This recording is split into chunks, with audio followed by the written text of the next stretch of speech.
qui dit éducation sexuelle, plusieurs significations sont possibles. Si on dit, par exemple, d'un côté, apprentissage, biologique de base, défense de l'intégrité de l'enfant, apprendre à se protéger contre la pornographie. Donc, ça pourrait relever de l'éducation sexuelle. Est-ce que c'est de cette lecture, cette philosophie, cette vision dont vous vous inquiétez?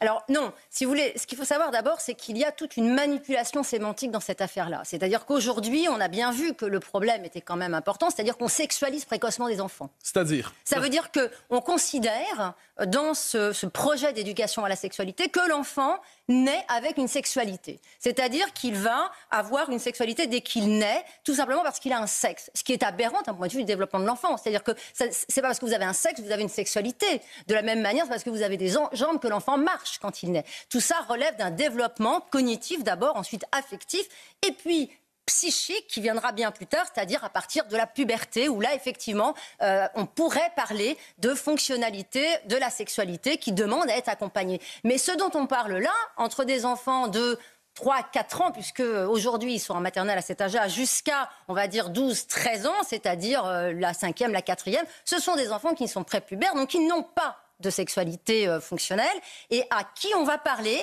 très tôt de masturbation, de fellation, de sodomie, d'aller se regarder le sexe à la maison, voilà. Et ça, si vous voulez, ce qui est très grave quand on fait ce genre de choses, c'est qu'on le fait, ce qui ne peut pas se faire normalement dans un espace qui est celui de l'école, qui est celui de l'instruction, en niant totalement les connaissances que l'on a pourtant du développement cognitif de l'enfant. C'est-à-dire qu'on va parler à des enfants qui ne sont pas capables de recevoir ces informations-là, de quelque chose qu'ils vont devoir prendre en eux, ça va faire une effraction chez eux, et dont ils n'auront aucune autre solution que soit de la mettre en œuvre, avec tous les risques que ça comporte, soit d'avoir un traumatisme qui aura des conséquences sur leur développement cognitif.